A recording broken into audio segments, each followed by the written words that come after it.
से नीचे कौम का आदमी, बद से बदतर दर्जे का गिरा हुआ इंसान, और एक मामूली रिक्शा चलाने वाला भी अपने रिक्शे पर चलाते हुए स्कर्ट पहनी हुई लड़की का घुटना देख ले, उसकी रान देख ले, उसके सीने पर भी नजर डाल ले। आज इन लड़कियों ने अपने आप को इतना फ्री कर लिया है कि आज मामूली से मामूली शख्स भी इनका जिस्म देख सकता है। इनकी अब कोई कदर नहीं रह गई है, इनके जिस्मों की अब कोई कीमत नहीं रह गई है। जो चाहे इन पर नजर डाल के देख ले। मेरे भाइयों, जो बाप जितना अमीर है, जो बाप जितना अमीर है, उस बाप की बेटी के जिस्म पर उतना ही कम कपड़ा आप देखोगे। बल्कि मैं इसको यूं कह दूं कि रास्ते में गुजरने वाली जिस लड़की के जिस्म पर जितना कम कपड़ा आपकी नजर के सामने से आए, समझ लेना कि उतने ही अमीर बाप की बेटी कत ने उसको जन्नती बना।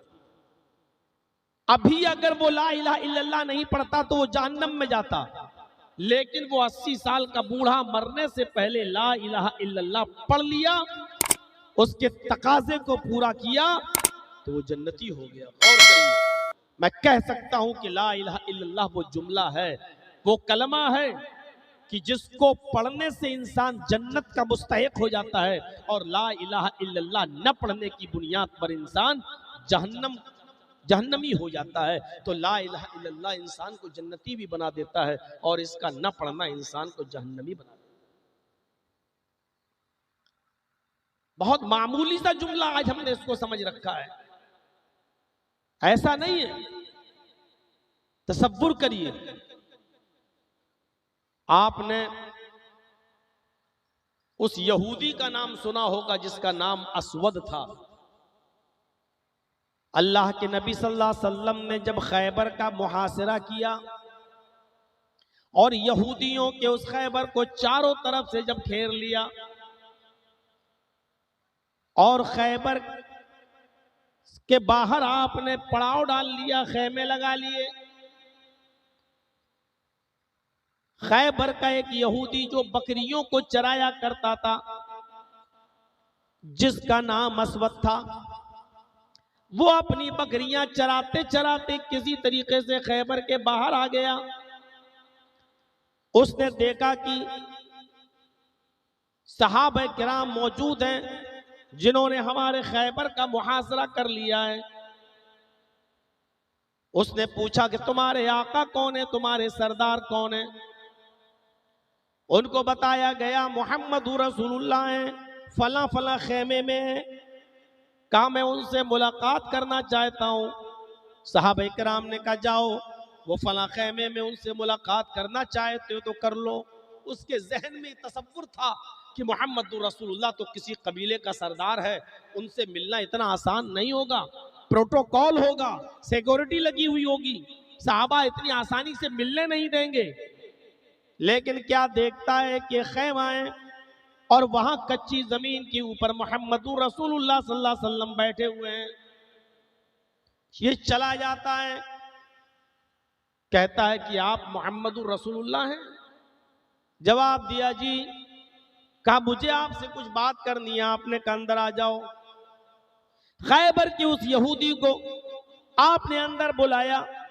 खैबर का वो यहूदी यूं हम कलाम हुआ, आए मोहम्मद इब्न अब्दुल्ला, आपकी दावत क्या है, आप किस चीज का पैगाम देते हैं। आपने फरमाया मेरी दावत यह है कि एक अल्लाह की इबादत की जाए, उसके अलावा किसी को अपना माबूद न समझा जाए, उसी से मांगा जाए, उसी से मदद तलब की जाए, उसी को पुकारा जाए, उसी पर तवक्कुल किया जाए, उसी पर भरोसा किया जाए। उसने कहा फिर आपकी हैसियत क्या है, आप कौन है। फरमाया मैं तो अल्लाह का रसूल हूं, उसके पैगाम को पहुंचाने के लिए आया हूं, मुझे अल्लाह का रसूल माना जाए। उसके सामने नबी अकरम ने इतनी खूबसूरत अंदाज से अपनी बात पेश की कि खैबर का वो यहूदी रोक नहीं पाया अपने आप को और कहने लगा ठीक है, मैं आपके इस कलमे को पढ़ लेता हूं और इस्लाम ले आता हूं। उसी जगह पर वो असवद नामी यहूदी इस्लाम लाता है और उसने कलमा पढ़ लिया, अशहदु अल्ला इलाहा इल्लल्लाह व अशहदु अन्ना मुहम्मदन अब्दुहु व रसूलुहु। वो ये कलमा पढ़कर इस्लाम लाया। अब कहने लगा, आए मोहम्मदुर रसूलुल्लाह सल्लल्लाहु अलैहि वसल्लम, मैं इस्लाम तो ले आया, अब मेरे लिए कोई काम बताइए कि मैं काम क्या करूं। जरा इस कलमे की हकीकत को समझने की कोशिश कीजिएगा। आपने फरमाया, पहला काम तुम्हारा ये है, अल्लाह से तुमने अपना रिश्ता तो जोड़ लिया, कलमा तो पढ़ लिया, अशहदु अल्ला इलाहा इल्लल्लाह का इकरार तो कर लिया, लेकिन तुम्हारे कब्जे में अभी ये बकरियां हैं जिनको तुम चराते हो। इन बकरियों को पहले उनके मालिक के हवाले कर दो, क्योंकि बेईमानी के साथ इस्लाम जिंदा नहीं रह सकता है। अगर किसी की अमानत में खयानत करके तुम इस्लाम पर अमल करना चाहो तो नहीं कर सकते हो। दीन का कोई काम तुम्हें तब बताऊंगा जब लोगों की ये बकरियां, लोगों की अमानतें उनके मालिकों के हवाले पहुंच जाएं। गौर कीजिए, आपने सबसे पहले उसको नमाज पढ़ने का हुक्म नहीं दिया, रोजा रखने का हुक्म नहीं दिया, ज़कात देने का हुक्म नहीं दिया, हज करने का हुक्म नहीं दिया। क्या कहा? ये लोगों की अमानतें तुम्हारे पास है, ये बकरियां पहले उनके मालिक के हवाले करो। पता ये चला कि आज जो लोग मस्जिदों में जाके सजदे पे सजदे ठोके चले जाते हैं और लोगों का हक मार रहे हैं, उनकी इबादत बेकार। जो रोजे रख रहे हैं लेकिन अपने पड़ोसियों की जमीन दाबे बैठे हुए हैं, उनकी इबादत बेकार। अपनी बीवी का हक मार रहे हैं, उनकी इबादत बेकार। बेटों को तो जमीन और जायदाद में हिस्सा दे रहे हैं लेकिन बेटियों को महरूम कर रहे हैं, अपनी बहनों को महरूम कर रहे हैं और सजदे पे सजदे ठोके चले जा रहे हैं। साहब, तहज्जुद पढ़ते हैं, तेरी तहज्जुद तेरे मुंह पे मारी जा रही। बात किस बात का तू तहज्जुद गुजार है? किस बात का तू इबादत गुजार है? अल्लाह के नबी ने उससे ये नहीं कहा कि तुम नमाज पढ़ो, कलमा पढ़ा, इस्लाम लाया। आपने सबसे पहले उससे कहा कि पहले जिनकी ये बकरियां हैं उनके मालिकों के हवाले कर दो। जाओ। वो मालिकों के हवाले करके आया, चला गया और जहां बकरियां छोड़ दिया करता था, एक आबादी थी, वहां बकरियां छोड़ देता था, वहां से बकरियां अपने अपने घर चली जाती थी। बकरियों को भी तो मालूम है मेरा घर कौन सा है, पहचानती थी। जहां वो रोजाना बकरियां छोड़ दिया करता था, बकरियां वहीं से अपने अपने घर चली जाया करती थी। उसने उसी जगह पर बकरियों को छोड़ दिया, वो बकरियां अपने अपने घर चली गईं। उसके बाद आया और अल्लाह के नबी सल्लल्लाहु अलैहि वसल्लम के पास आकर कहने लगा, आय अल्लाह के नबी सल्लल्लाहु अलैहि वसल्लम, मैंने बकरियों को उनके मालिक के हवाले कर दिया, मैंने बकरियों को उनके मालिकों के पास पहुंचा दिया। अब मेरे पास किसी की कोई अमानत नहीं है। अब मुझे बताइए कि मैं दीन का क्या काम करूं? इस्लाम तो ले आया हूं, अब मेरे जिम्मे काम क्या है? आपने फरमाया, आय अस्वत, इस वक्त नमाज का वक्त नहीं है कि मैं तुमसे कहूं नमाज पढ़ने जाओ। इस वक्त रमजान का महीना भी नहीं है कि मैं तुमसे कहूं कि तुम रोजा रखो। हज का सीजन भी नहीं है कि मैं तुमसे कहूं हज करो। हाँ, एक दीन का काम हो रहा है, वो ये है कि थोड़ी दूर यहां से जाने के बाद जिहाद हो रहा है। सहाबा किराम वहां मेरे जिहाद कर रहे हैं, काफिरों से लड़ रहे हैं। तुम भी तलवार उठाओ और उस मैदान जिहाद में कूद जाओ, तुम भी अल्लाह की राह में शिरकत कर लो, जिहाद में शामिल हो जाओ। उसने तलवार उठाई और फरमाया कि मैं जिहाद में जाने के लिए तैयार हूं, लेकिन आए अल्लाह के नबी, इसमें मुझे मिलेगा क्या? आपने फरमाया, जिहाद करते करते अगर जिंदा वापस बचकर आ गए तो गाजी कहलाओगे, और अगर जिहाद करते करते काफिर की तलवार से मारे गए, कत्ल कर दिए गए तो शहीद कहलाओगे और तुम्हारे लिए जन्नत है। उसने कहा ठीक है, चला गया। एक वक्त की नमाज नहीं पढ़ी, एक भी रोजा नहीं रखा, कलमा पढ़ा। पहला काम लोगों की अमानतों को उनके हवाले कर दिया। दूसरा काम, नमाज का वक्त नहीं था, रोजे का महीना नहीं था, आपने उसको जिहाद में भेज दिया। अभी किसी नमाज का वक्त भी नहीं आया, वो जिहाद करता रहा, लड़ता रहा, काफी देर तक लड़ा, लेकिन लड़ते लड़ते काफिर की तलवार इसकी गर्दन पे चली और ये शहीद हो गया, ये कत्ल कर दिया गया। अब सहाबा किराम को ये नहीं मालूम कि जो कत्ल हुआ ये कौन है, क्योंकि ईमान तो नबी अकरम के खेमे में लाया था, सहाबा किराम के सामने तो ईमान लाया नहीं था, इसलिए इसकी लाश पड़ी हुई है। किसी को यही नहीं मालूम कि ये मरने वाला, ये कत्ल होने वाला है कौन। सब उसको देखने लगे, या अल्लाह इसको दफनाया जाए, इसकी जनाजा पढ़ी जाए ना पढ़ी जाए, इसको दफनाया जाए ना दफनाया जाए, इसका क्या किया जाए। हमें तो ये मालूम ही नहीं कि ये मरने वाला कौन है। थोड़ी देर के बाद नबी अकरम को पता चला कि एक अजनबी आदमी मैदान जंग में मारा गया।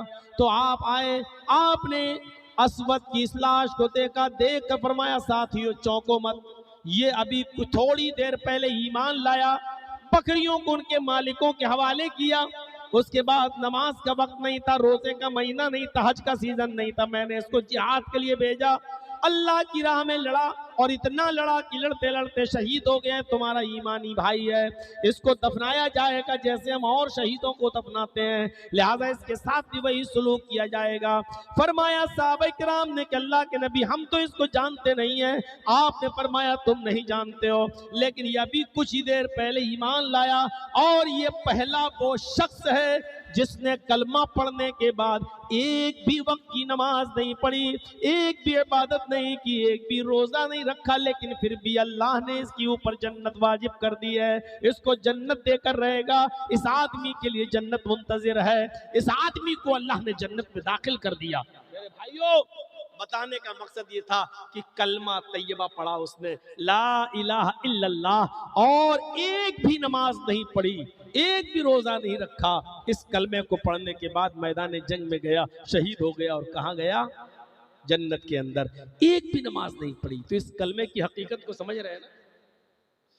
एक तो हम और आप भी हैं, जनाजा उठाएंगे तो पढ़ेंगे ला इलाहा इल्लल्लाह, मैयत को नहलाएंगे तो पढ़ेंगे ला इलाहा इल्लल्लाह, कब्र में उतारेंगे तो पढ़ेंगे ला इलाहा इल्लल्लाह, जहां नहीं पढ़ना चाहिए वहां पर भी। और मैयत के पास औरतें जब बैठ जाएं, फिर देखो लगता है इनसे बड़ी मौलवन तो कोई है ही नहीं, सारा कुरान और हदीस का इल्म तो इन्हीं के पास है। ऐसे ऐसे मसले बताती हैं, मैयत का मुंह इधर करो, किबले की तरफ करो, मर गया तो उसके पैर इधर करो, ऐसे लिटा लो, वैसे चारपाई ऐसे कर दो, पायताबा ऐसे करो, उसके पैर इधर करो, और हर वक्त हर मौके पे ला इलाहा इल्लल्लाह, ला इलाहा इल्लल्लाह। ये मुशाहिदे की बात कर रहा हूं, देखी हुई है। मैंने कहा अरे भैया तुम लोगों से तो बड़े बड़े मौलवी हार जाएंगे, सबसे बड़ी मौलवन तो तुम ही लोग हो। तो कहती कि ला इलाहा इल्लल्लाह पढ़ना गलत है क्या? पढ़ लिया तो हर्ज क्या है? इनसे मसले पूछो, कहती पढ़ लिया तो हर्ज क्या है? ला इलाहा इल्लल्लाह पढ़ा असवद ने, नमाज का टाइम नहीं था, सीधे जंग में गया, शरीक हुआ, लड़ा, शहीद हुआ, एक भी टाइम की नमाज नहीं पढ़ी और जन्नत का मुस्तहिक। ये है ला इलाहा। अब सोचो अगर ला इलाहा इल्लल्लाह ना पढ़ता और मर जाता तो कहां जाता? अफजलुहा कौलु, ऐसे ही नहीं कहा अल्लाह के रसूल सल्लल्लाहु अलैहि वसल्लम ने कि सबसे अफजल दर्जे का ईमान, सबसे अफजल दर्जे की ईमान की शाख क्या है? ला इलाहा इल्लल्लाह कहना है, उसके मुतालबे को, उसके तकाजे को पूरा करना है। अब देख लीजिए इसके बरक्स दूसरा वाकया देख लीजिए, इसने तो कलमा पढ़ा और एक भी वक्त की नमाज नहीं पढ़ी, अल्लाह के रसूल ने मोहर लगा दी, कहां जाएगा? जन्नत में। और एक दूसरा वाकया देख लीजिए, पूरी जिंदगी नबी की खिदमत करते रहे, पूरी जिंदगी नबी की सेवा में लगे रहे। नबी अकरम पर कोई आंख उठाता था तो नबी के ये चचा अबू तालिब दिफा करते थे, बचाने आ जाते थे कि मेरे भतीजे की तरफ टेढ़ी नजर करके देखने की जुर्रत भी तो करके दिखाओ। साथ देते रहे, पूरी जिंदगी अपने भतीजे का साथ दिया, मोहम्मदुर रसूलुल्लाह का साथ दिया, दुख में, दर्द में, गम में, हंसी में, खुशी में, हर जगह नबी का साथ दिया। लेकिन जब मरजुल मौत में मुब्तला हुए और मोहम्मद रसूलुल्लाह सल्लल्लाहु अलैहि वसल्लम उनके पास बैठ गए, और भी रिश्तेदार बैठे हुए थे, अल्लाह के नबी सल्लल्लाहु अलैहि वसल्लम ने अपने चचा के कान में कहा, आए मेरे चचा जान, आपकी तबीयत ज्यादा खराब है, इस बीमारी में कोई बचता नहीं है, पता नहीं आपकी रूह कब कब कब कब कब से उन सुरी से परवाज कर जाए। आपने फरमाया चचा जान, उनके कान में कहा, आए मेरे चचा जान, मैं नहीं चाहता हूं कि हालत कुफ्र में आपका इंतकाल हो। आए मेरे चचा, मरने से पहले अभी आपकी सांसें चल रही हैं, अभी आपके अंदर रूह बाकी है, आप सिर्फ मेरे कान में कह दीजिए, सबके सामने मत कहिए कि आपको शर्म आ रही है, ये रिश्तेदार क्या कहेंगे, ये लोग क्या कहेंगे और घर वाले क्या कहेंगे। आए मेरे चचा जान, आप सिर्फ मेरे कान में कह दीजिए ला इलाहा इल्लल्लाह। सबके सामने आप मत कहिए कि आपको रुसवाई झेलना पड़ेगी, आपको लोगों के ताने सुनना पड़ेंगे। आप सिर्फ मेरे कान में कह दीजिए ला इलाहा इल्लल्लाह, मैं गवाह बन जाऊंगा, बाकी मामला मैं निपट लूंगा अल्लाह ताला से। मैं आपकी बख्शिश करवा दूंगा, मैं अल्लाह से आपकी सिफारिश करवा दूंगा और मैं गवाही दे दूंगा कि मेरे कान में इन्होंने ला इलाहा इल्लल्लाह पढ़ा, तुझे माबूद माना, तेरी वहदानियत का इकरार कर लिया। आए मेरे चचा, सिर्फ मेरे कान में कह दीजिए ला इलाहा इल्लल्लाह, अल्लाह ताला से बख्शवाना और सिफारिश करना मेरी जिम्मेदारी है। मैं अल्लाह तबारक व ताला से आपकी सिफारिश करवा के आपको जन्नत का मुस्तहिक बनवा दूंगा। अबू तालिब ने उस मौके पर फरमाया, भतीजे, अब मैं आखिरी वक्त में अगर ला इलाहा इल्लल्लाह पढ़ लूं और लोगों को बाद में पता चलेगा तो लोग ताने मारेंगे कि देखो मोहम्मद का चचा अबू तालिब आखिरी वक्त में डर गया, अपने भतीजे की बातों में आ गया, जहन्नम से डर गया, इससे डर गया और वो अपने बाप दादा के दीन को छोड़ बैठा। आए मेरे भतीजे, छोड़ दो, मैं कलमा नहीं पढ़ सकता, मैं आपके कान में भी कलमा नहीं अदा कर सकता, मैं नहीं चाहता हूं कि मरते वक्त लोगों के ताने सुनना पड़े, इसलिए मैं चाहता हूं कि आखिरी रूह, आखिरी सांस भी मेरी निकले तो मेरे बाप दादा के धर्म पर, मेरे बाप दादा के दीन पर निकले। अपने भतीजे की बात न मानी और मोहम्मद रसूलुल्लाह के कान में भी कलमा नहीं पड़ा और अबू तालिब का इंतकाल हो जाता है। यहाँ अबू तालिब मरता है, उधर मोहम्मद रसूलुल्लाह अपने चचा के लिए दुआ के लिए हाथ उठाते हैं, अल्लाह ने मना कर दिया। आए मोहम्मद सल्लल्लाहु अलैहि वसल्लम, आपकी कोई दुआ आपके चचा अबू तालिब के हक में कबूल नहीं होगी। किसी मोमिन मर्द के लिए और किसी मोमिना औरत के, ये किसी मोमिन मर्द के लिए जायज ही नहीं ना औरत के लिए कि वो अपने काफिर किसी रिश्तेदार के लिए दुआए खैर करे, उसकी जन्नत में जाने की सिफारिश की दुआ करे। ये नहीं है, आपकी भी मैं नहीं सुनूंगा। आपका चचा अबू तालिब हालत कुफ्र में मरा है, उसने कलमा नहीं पढ़ा, इसलिए उसको मैं जहन्नम में डालूंगा, उसकी मगफिरत नहीं करूंगा, उसकी बख्शिश नहीं होगी। मेरे भाइयों, गौर करो, आपके सामने दो मिसालें मैंने रखी हैं। एक मिसाल उसकी जिसने कलमा पढ़ा और शहीद हो गया, एक भी वक्त की नमाज नहीं पढ़ी, कहां गया? जन्नत में। और दूसरा वाकया मैंने आपके सामने वो रखा जिसने पूरी जिंदगी नबी की खिदमत की, नबी की बात मानी, नबी को दुश्मनों से बचाया, नबी पर हमला हुआ तो खुद अबू तालिब ने उसकी मुदाफियत की और लोगों को डांटा, फटकारा, उनसे लड़े, जिंदगी भर अपने चचा का साथ भी दिया उनके हक में, लेकिन कलमा नहीं पढ़ा और मरे तो हालत कुफ्र में मरे। अल्लाह के नबी ने कहा भी कि मेरे कान में पढ़ दीजिए, मैं अल्लाह से आपको बख्शवा लूंगा, लेकिन उन्होंने नहीं पढ़ा। कहां गए? जहन्नम में। मेरी बात वही फिर आ जाती है, यही कलमा वो है जिसको सिद्क दिल से पढ़ लो तो इंसान को जन्नती बना देता है, और ये कलमा ना पढ़ा गया तो यही कलमे का न पढ़ना इंसान को जहन्नमी भी बना। हम तसव्वुर करें, हम सोचें, हम एहसास करें, हम किस दिल से कलमा पढ़ रहे हैं, और कलमा पढ़ रहे हैं तो उसके तकाजों को कितना पूरा कर रहे हैं। ला इलाहा इल्लल्लाह ये पढ़ने के बाद मेरे भाइयों, इसका मतलब यह है कि आप बड़ी से बड़ी मुसीबत भी हमारे ऊपर आ जाए वो हम बर्दाश्त कर लेंगे, लेकिन ला इलाहा इल्लल्लाह नहीं छोड़ेंगे। अब्दुल्लाह इब्न हुज़ाफा को हजरत उमर फारूक ने जब ईसाइयों की बस्ती में जिहाद के लिए भेजा, तो अब्दुल्ला इब्न हुज़ाफा अपने चंद साथियों के साथ जब ईसाइयों की बस्ती में जाते हैं और जिहाद करते हैं, लेकिन मगलूब हो जाते हैं और ईसाई गालिब आ जाते हैं। ईसाइयों ने पकड़ लिया अब्दुल्ला इब्न हुज़ाफा को और उनके साथियों को गिरफ्तार कर लिए गए। ईसाई बादशाह इनके पास आता है और कहता है, आए अब्दुल्ला, मैं तुम्हें और तुम्हारे साथियों को छोड़ दूंगा, लेकिन मेरी एक शर्त है, और वो शर्त मेरी है कि तुम इस कलमे का इनकार कर दो जो तुम पढ़ते हो, ला इलाहा इल्लल्लाह मुहम्मदुर रसूलुल्लाह, ला इलाहा इल्लल्लाह, इस कलमे का इनकार कर दो, इससे अपना ईमान हटा लो, मैं तुम्हें छोड़ दूंगा।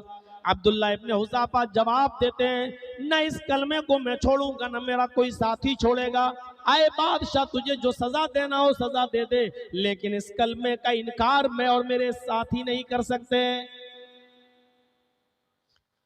वो समझ गया कि ये लोग कलमा बड़ी मजबूती के साथ पढ़े हुए हैं, नहीं छोड़ सकते। उसने दूसरी शर्त लगाई, ठीक है मैं तुम्हें छोड़ दूंगा, लेकिन मेरी दूसरी शर्त यह है, कलमा पढ़ते हो पढ़ते रहो, लेकिन मेरी दूसरी शर्त मान लो, मैं तुम्हें छोड़ दूंगा।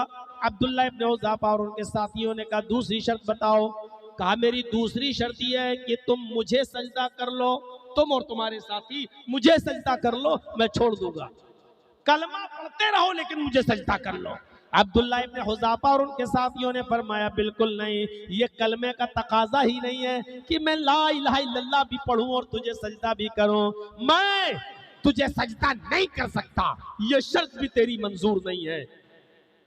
वो गौर करें जो कलमे भी पढ़ते हैं और जिनकी पेशानियां पता नहीं कहां कहां झुक भी जाती हैं, सर भी पटकते फिरते हैं और कहते हैं कि ये तो ताजीमी सजदा है।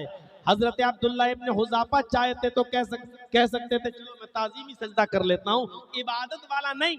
बादशाह के सामने सजदा कर लेते और बाद में कह देते, मैंने इबादत वाला सजदा थोड़ी किया, मैंने तो ताजीमी इज्जत वाला सजदा कर लिया, ताजीमी सजदा थोड़ी किया, इबादत वाला सजदा नहीं किया। लेकिन नहीं, वो जानते थे कि गैरुल्लाह के सामने ताजीमी सजदा भी जायज नहीं है। लिहाजा अब्दुल्ला इब्न हुज़ाफा और उनके साथियों ने साफ तौर पे मना कर दिया कि मैं तुम्हें सजदा भी नहीं करूंगा। अच्छा, इतने मजबूत हो? कहां? कहा ठीक है, आग जलाओ। आग जला दी गई। कढ़ाओ समझते हैं ना, जिसमें शादियां आदियां होती है तो गोश्त बनता है, बहुत बड़ा कढ़ाओ उस आग पर रख दिया गया, उसमें तेल डाल दिया गया। तेल जब खौलने लगा, उबलने लगा, तो ईसाई बादशाह ने अपनी जेल में से एक कैदी को निकाला, अपने कैद खाने में से एक कैदी को निकाला और उस कैदी को उस खौलते हुए तेल में डाल दिया। जैसी उसको डाला, उसके जिस्म के एक एक टुकड़े अलग होते चले गए, उंगलियां अलग हो गई, जोड़ अलग हो गया, कलाई अलग हो गई, कोहनी अलग हो गई, पैरों के घुटने अलग हो गए, उंगली अलग हो गई, और वो फौरन चुरमुरा गया। डराने के लिए ईसाई बादशाह ने कहा, अब्दुल्ला इब्न हुज़ाफा और उनके साथी, देख लो मैंने क्या सजा दी है इसको। अभी कढ़ाओ गरम है, तेल खौल रहा है, अब एक एक करके हम तुम्हें भी इसके अंदर डालेंगे, वरना मुझे सजदा कर लो। अब्दुल्ला इब्न हुज़ाफा मुस्कुराते हुए कहते हैं, क्या बादशाह, ईसाई बादशाह, तू अपना वक्त बर्बाद कर रहा है मुझे डराने में और धमकाने में। तेरी ये छोटी छोटी धमकियां और छोटी छोटी सजाएं मुझसे मेरा ईमान नहीं छीन सकती, मुझसे मेरा कलमा जुदा नहीं करा सकती, मुझे तेरे सामने झुकने पर मजबूर नहीं कर सकती। ऐ ईसाई बादशाह, तू ये सजा जो मेरे आंखों के सामने कैदी को दिया है, अरे ये तो मैं हर नमाज के बाद दुआ मांगता हूँ अपने रब से, और यही दुआ करता हूँ, इलाहुल आलमीन, मुझे उस वक्त तक मौत ना आए, मुझे उस वक्त तक मौत ना आए, जब मुझे मौत आए तो मेरे जिस्म का एक एक जोड़ तेरी राह में शहीद हो जाए, तेरी राह में कत्ल कर दिया जाए। मैं चाहता हूं कि तेरी राह में मेरी मौत से पहले मेरी उंगलियां काटी जाए, मेरी कलाई काटी जाए, मेरी कोहनी काटी जाए, मेरे पैरों की उंगलियां और टखना और घुटना काटा जाए। मैं तो ये दुआ ही मांगता हूं कि अल्लाह मुझे उस वक्त तक मौत ना आए जब तक कि मेरे जिस्म का एक एक हिस्सा तेरी राह में शहीद न हो जाए। आए बादशाह, अगर आज तू मुझे ये सजा देगा तो आज इसका मतलब मेरी दुआ की कबूलियत का वक्त है। जो दुआ मैं रोजाना नमाज के बाद मांगता हूँ, इसका मतलब ये है कि आज मेरी दुआ की कबूलियत का वक्त है। आज तो मेरी दुआ कबूल हो रही है। ईसाई बादशाह ने कहा, कमीना, पता नहीं कौन सी मिट्टी से ये लोग पैदा हैं, सजा भी इनकी आंखों के सामने दिए और अब ये कह रहा है कि अगर मुझे ऐसा करोगे तो आज तो मेरी दुआ की कबूलियत का वक्त है, क्या सजा दें इनको। आखिरकार उसने कहा, ठीक है, तुम मुझे सजदा नहीं करते हो तो मत करो, चलो एक लास्ट काम कर दो, अगर ऐसा कर दोगे तो मैं तुम्हें छोड़ दूंगा। कहा, क्या है बताओ, मेरे दीन के दायरे में होगा तो मैं कर दूंगा और शरीयत इजाजत नहीं देगी तो नहीं करूंगा। कहा, अच्छा ऐसा है, आए अब्दुल्ला, तुम और तुम्हारे जितने साथी हैं, मेरी पेशानी का, मेरे माथे का बोसा ले लो, मेरे सर को चूम लो। एक एक आदमी आता जाओ और मेरे सर को चूमते जाओ, मेरी पेशानी को किस कर लो, मेरी पेशानी को चूम लो, हम तुम्हें छोड़ देंगे। अब्दुल्ला इब्ने हुज़ाफा ने कहा, इसमें कोई बुराई नहीं, ये न तो कलमे कुफ्र है न शिर्क है, और अब शरीयत में इजाजत नहीं देती है कि मैं इस मामले में जिद करूं, क्योंकि जान बचाना भी जरूरी है। लिहाजा अगर तेरे सर को चूमने से मेरी जान बच रही है तो अब जान बचाना भी जरूरी है। शरीयत का मसला जानते थे, जब तक जायज नहीं था सजदा नहीं किया, जब तक जायज नहीं था कलमा नहीं छोड़ा, लेकिन जब देख लिया कि अब इसके अलावा कोई और रास्ता नहीं तो सर को चूमने में कोई बुराई नहीं थी, तो अब्दुल्ला इब्ने हुज़ाफा आगे बढ़े और उस ईसाई बादशाह के सर का बोसा ले लिया और तमाम साथियों ने बोसा ले लिया और बादशाह ने भी अपना वादा पूरा करते हुए इन सबको छोड़ दिया।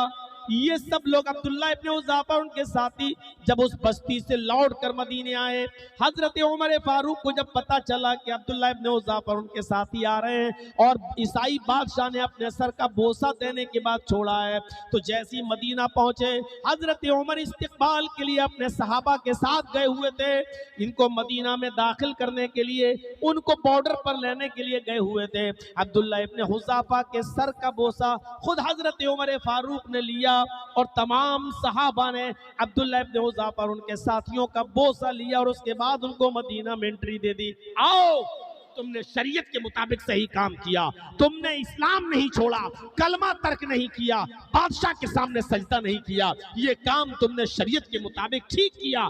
अब रहा बोसा देने की, अगर बोसा देकर जान बच रही तो कोई बड़ी बात नहीं, आपने जान बचा ली क्योंकि जान बचाना भी जरूरी था, तो आपने सही काम किया। अब तुमने उनका बोसा दिया तो मैं तुम्हारे सर का बोसा देता हूं। हजरत उमर फारूक ने अब्दुल्ला इब्ने हुज़ाफा और उनके साथियों का सर का बोसा दिया। पूरे वाक़े को बताने का मतलब क्या है, बड़ी से बड़ी मुसीबत आई लेकिन ला इलाहा इल्लल्लाह नहीं छोड़ा, गैर के सामने सजदा नहीं किया। ये ला इलाहा इल्लल्लाह का तकाजा है। ला इलाहा इल्लल्लाह भी यही चाहता है। कितने लोग ऐसे हैं बादशाहों ने पकड़ा, ईसाई बादशाहों ने, और देखो खालिद इब्ने वलीद को रूम के बादशाह ने जब लेटर लिखा था तो यही तो कहा था कि खालिद, सुना है कि उमर फारूक ने तुम्हें माजूल कर दिया है, तुम्हें हटा दिया है, तुम हमारे यहां जाओ, हम तुम्हें आधी हुकूमत दे देंगे और अपनी बेटी यानी शहजादी का निकाह तुम्हारे साथ कर देंगे। लेकिन इसके बावजूद खालिद इब्ने वलीद ने जो जवाब दिया वो जवाब ये था, क्या ए रूमी कुत्ते, तेरी डाली हुई हड्डी मेरे ईमान के साथ समझौता नहीं कर सकती है, मेरा ईमान नहीं खरीद सकती है। अपनी बेटी अपने पास रख, अपना मजहब और अपनी हुकूमत अपने पास रख। हजरत उमर फारूक ने मुझे सिपह सालारी के ओहदे से दस्तबरदार किया है, मासूल किया है, इस्लाम से नहीं।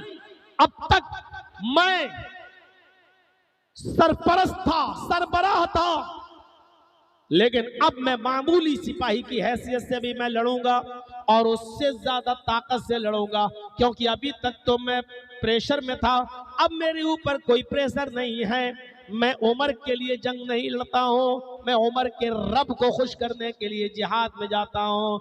मुझे उमर ने हटाया तो क्या हटा तो क्या हुआ, मुझे इस्लाम से माजूल तो नहीं किया गया है। मैं तो जंग इस्लाम के लिए लड़ता हूँ, उमर के लिए नहीं। मेरे भाइयों, ला इलाहा इल्लल्लाह यही तकाजा करता है हमसे और आपसे। अगर ला इलाहा इल्लल्लाह पर ही बोलना शुरू करता रहूंगा तो फिर बात लंबी बढ़ जाएगी, बहुत आगे चली जाएगी। उसी पर हमें अपनी बात को खत्म करना पड़ेगा और हमें तीनों चीजें पूरी करना है आपके सामने। तो पहली चीज क्या है, अफज़लुहा क़ौलु ला इलाहा इल्लल्लाह। पहली चीज, सबसे अफजल दर्जे का ईमान, उसकी शाख क्या है, ये ला इलाहा इल्लल्लाह कहना, यानी उसके तकाजों को पूरा करना। पहली चीज हो गई। आइए दूसरी चीज पे आइए। ईमान की दूसरी शाख, सबसे कमतर और सबसे निचले दर्जे की शाख क्या है, वह अदनाहा इमाततुल अज़ा अनित तरीक, रास्ते से तकलीफ दे चीज को हटा देना। रास्ते में कोई केले का छिलका पड़ा है, आप जानते हैं कि कोई भी बूढ़ा आदमी इस पर पैर रखेगा फिसल के गिर जाएगा, कोई नाबीना पैर रखेगा तो फिसल के गिर जाएगा। रास्ते से उस तकलीफ दे चीज को हटा देना, आपकी शान में कमी नहीं आएगी। आप यामा पर हैं, पल्सर पर हैं, आप बुलेट चला रहे हैं या आप फॉर्च्यूनर गाड़ी पे जा रहे हैं, लेकिन रास्ते में कोई केले के छिलके पर बीचों बीच सड़क पर आपको पड़ा हुआ नजर आ गया, आप गाड़ी रोकिए। बुलेट है रोकिए, यामा है रोकिए, फॉर्च्यूनर है रोकिए, हीरो होंडा है रोकिए, और रास्ते से उस तकलीफ दे चीज को हटा दीजिए।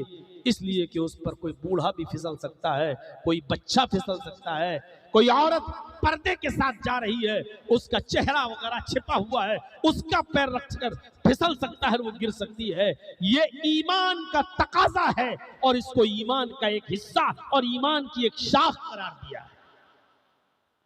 कोई पत्थर पड़ा हुआ हटा दीजिए रास्ते से, कोई ठोकर खा सकता है, उस पत्थर से टकरा कर गिर सकता है। शरीयत ने इसको ईमान का एक शाख, ईमान की एक ब्रांच बताया। ये मत देखिए, अरे यार इस रास्ते से तो बड़े जालिम लोग रहते हैं इस बस्ती में, उन्होंने हमारे भाई को मारा था, मरने दो, पत्थर पड़ा है पड़ा रहने दो, गिरेंगे टकराएंगे गिरे मरे, हमारे बाप का क्या जा रहा है, हमारे मुसलमान भाई तोड़ी है। नहीं, किसी भी मजहब के लोग रहते हो उस बस्ती में, अगर वो रास्ते में पड़ा हुआ है बीच में, तो आपको पत्थर हटाना पड़ेगा, केले का वो छिलका हटाना पड़ेगा, कोई कांटा पड़ा हुआ है तो आपको वो कांटा हटाना पड़ेगा। इसको सवाब से जोड़ दिया है और ईमान से। याद रखिएगा, याद रखिएगा, अगर रास्ते से तकलीफ दे चीज को हटाना सवाब है, रास्ते से पत्थर हटाना, रास्ते से केले का छिलका हटाना, रास्ते से कांटा हटाना, अगर ये ईमान का हिस्सा है और इसको हटाने पर सवाब है, तो जानबूझकर अमदन और कसदन रास्ते में कूड़ा फेंकना, रास्ते में कांटे डालना, रास्ते में केले के छिलके फेंकना, ये गुनाह भी है। अगर रास्ते से इन तकलीफ दे चीजों का हटाना सवाब है, तो रास्ते में इन तमाम चीजों का फेंकना और इन चीजों का गिराना भी गुनाह है। अगर हटाने पर सवाब है तो जबरदस्ती अमदन और कसदन फेंकने पर और रास्ते में ये चीजें डालने पर गुनाह भी पड़ेगा। और बात बहुत छोटी कही है, रास्ते से तकलीफ दे चीज को हटा देना। ये तकलीफ दे चीजों में बहुत सी चीजें शामिल हैं, सिर्फ पत्थर ही नहीं है, सिर्फ केले का छिलका ही नहीं है। अगर कोई शख्स तकरीर कर रहा है, किताबों सुन्नत की बातें बता रहा है, तो आप किसी दूसरे मौलवी को लेने के लिए और रिसीव करने के लिए आप जा रहे हैं और शोर करें, घेर लें और एक आलिम की कुरान और हदीस पर मबनी बातों को सुनना छोड़ दें, या शोर करके दूसरे आलिम के पीछे पड़ जाएं, ये भी तकलीफ देना।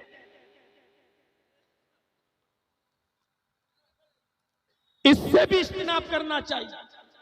अभी देख रहा था, हमको घेर के लाए चारों तरफ से। अरे हम कोई मोदी है क्या, योगी है क्या, कोई मिनिस्टर है क्या? अरे अल्लाह के नबी जनाब मोहम्मद रसूलुल्लाह का जो मिनिस्टरों के मिनिस्टर है, अरे मिनिस्टर क्या बेचता है, कोई मंत्री क्या बेचता है? हमारा ईमान तो यह है कि दुनिया के बड़े से बड़े मंत्री और दुनिया से बड़ा मिनिस्टर भी होगा तो वो मोहम्मद रसूलुल्लाह के पैरों में पहनी जाने वाली चप्पल का मुकाबला नहीं कर सकता है। उसकी हैसियत क्या है? इतनी बड़ी हस्ती जब आती थी और सहाबा किराम इस्तिकबाल के लिए जब खड़े होते थे तो अल्लाह के नबी देखते थे कि ये मेरे इस्तिकबाल में खड़े हो रहे हैं, मुझे देख कर ये दौड़ रहे हैं और खड़े हो रहे हैं, तो आप फरमाया करते थे लोगों मुझे हद से ज्यादा आगे मत बढ़ाओ, मुझे देख कर खड़े मत हुआ करो, मुझे देख कर इज्जत और इस्तिकबाल के लिए अपनी जगहों से उठा मत करो। इन चीजों से तकब्बुर आता है और तकब्बुर सिर्फ अल्लाह के लिए है, हर किसी के लिए नहीं। अगर तुम मेरी इज्जत ही करना चाहते हो तो मेरी लाई हुई शरीयत पर अमल करो, अगर तुम मुझसे मोहब्बत ही करना चाहते हो तो मेरी लाई हुई शरीयत पर अमल करो। बस यही मोहब्बत का तकाजा है। किसी को देखकर खड़े होना, किसी के पीछे पीछे भागना, किसी की सेल्फी लेना, किसी को अपने मोबाइल में कैद करना, ये सारी चीजें इबादतुल अज़ान तरीक में आती है। रास्ते में या ये तमाम चीजों से अगर किसी को तकलीफ हो रही है तो आप गुनाहगार हैं, शरीयत आपको ऐसा करने की इजाजत नहीं। क्या हो जाएगा? आपने फोटो खींच लिया, अपने साथ ले लिया, हो गए जन्नती। अब तो आप जन्नतुल फिरदौस में जाएंगे, सीधे सीधे जन्नतुल फिरदौस में। अब कोई माँ का लाल आपको जहन्नम में डाल सकता है? हमारे पास तो फला फला मौलाना के साथ सेल्फी है, तस्वीर है, हम जन्नत के दरवाजे पर खड़े होकर फरिश्ते को दिखाएंगे, देखो मौलाना जर्जीस के साथ मेरा फोटो है, और वो कह देगा आइए मोस्ट वेलकम, जाइए जन्नतुल फिरदौस में चले। इससे हो क्या जाएगा? ज्यादा से ज्यादा इतना कि आप अपने यार दोस्तों को बता सकते हो कि देखिए हम जर्जीस साहब से मिले, इससे ज्यादा आपकी कोई हैसियत नहीं है। लेकिन ऐसा करने के लिए आपने कुरान को सुनते हुए छोड़ा है, आपने हदीस बयान हो रही थी वो छोड़ी, यानी कुरान और हदीस की इंसल्ट करके आप किसी आलिम के पीछे दौड़े हैं, ये सबसे बड़ा।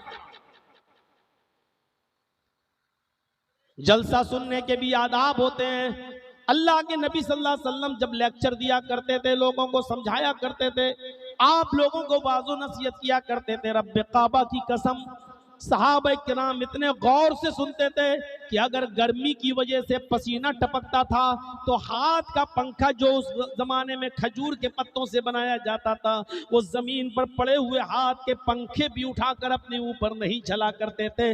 जब अल्लाह के नबी वाज़ो नसीहत किया करते थे तो उनके सरों पर अगर कोई मक्खी बैठती थी तो उस मक्खी को भी उड़ाया नहीं करते थे कि इतनी देर में पता नहीं कौन सी बात मोहम्मद रसूलुल्लाह की जबान से निकल जाए और हम सुन ना सकें और हम डिस्टर्ब ना हो जाएं, इसलिए वो सरों पर बैठी हुई मक्खी को भी नहीं उड़ाया करते थे।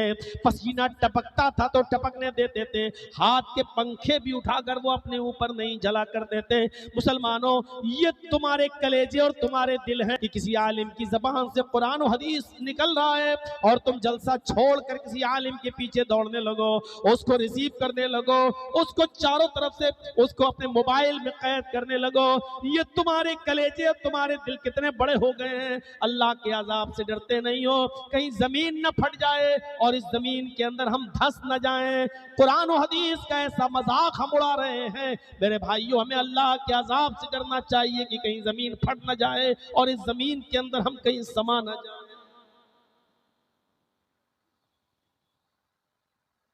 तो मौलाना तो सब पे पानी फेर दिया है,